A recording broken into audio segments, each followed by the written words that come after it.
Even lawmakers are alarmed by the increase in violent incidents inside school campuses or premises. That's why some have come up with a measure or suggested geared toward addressing mental health issues students suffer from. Kenneth Pasyente tells us more. A stabbing incident involving two grade 7 students at Culiat High School and a student accidentally shooting himself in Bulacan.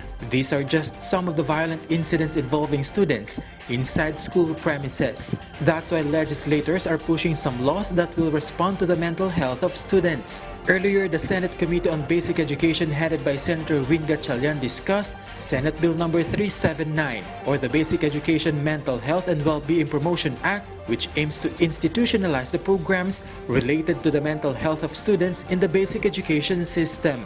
We already have a mental health law. This is RA 11036. This is a mental health law for the country.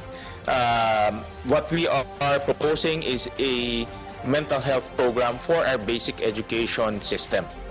So just bear in mind, and we will again seek your advice and your opinion because we don't want to end up with a redundancy as well as overlap within the law, within the existing law and the proposed measure. What we want is a harmonious delivery of mental health services to our constituents. The law also intends to visit the organizational structure of DepEd when it comes to healthcare personnel, including guidance counselors. According to the DepEd, in more than 60,000 schools across the country, there are only 16,000 guidance offices. And with millions of students, DepEd says 2,093 registered guidance counselors are not enough.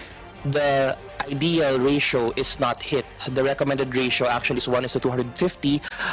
We are a bit stretching it here in the Philippines as to 1:500.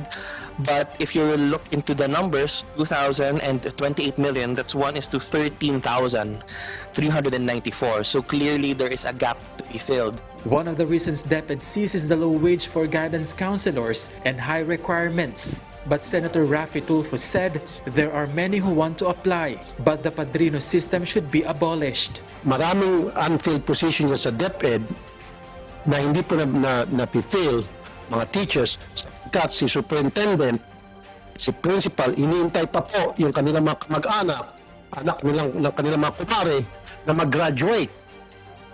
And that's a reality. You cannot deny that. DepEd has recently asked DBM to increase the salary grade of school guidance counselors to SG16, which was earlier raised to SG13 from SG11. Kenneth Pasyente for The Nation.